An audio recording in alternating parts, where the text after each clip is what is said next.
அரபிக்கடல் பகுதியில் உருவாகியுள்ள காற்றழுத்த தாழ்வு நிலை காரணமாக தமிழகத்தில் மழை பெய்ய வாய்ப்புள்ளதாக சென்னை வானிலை மையம் தெரிவித்துள்ளது.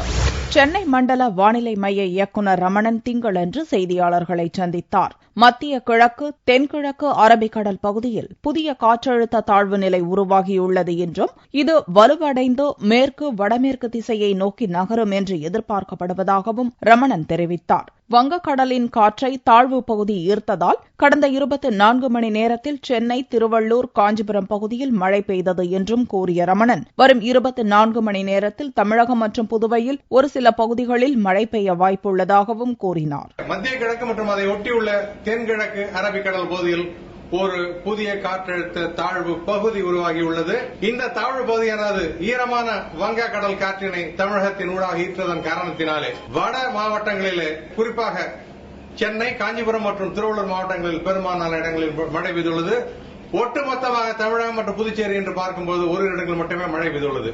அடுத்த 24 மணி நேரத்தை பொறுத்தவரை தமிழகம் மற்றும் புதுச்சேரியில் ஓரிரு இடங்களில் நாம் மழை எதிர்பார்க்கலாம்.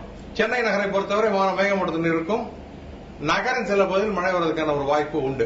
கடந்த 24 மணி நேரத்தில் காஞ்சிபுரம் காட்டுக்குப்பத்தில் 7 சென்டிமீட்டர் மழையும், கேளம்பாக்கம், செம்பரம்பாக்கத்தில் 6 சென்டிமீட்டர் மழையும், சென்னையில் 5 சென்டிமீட்டர் மழையும் பதிவாகியுள்ளது.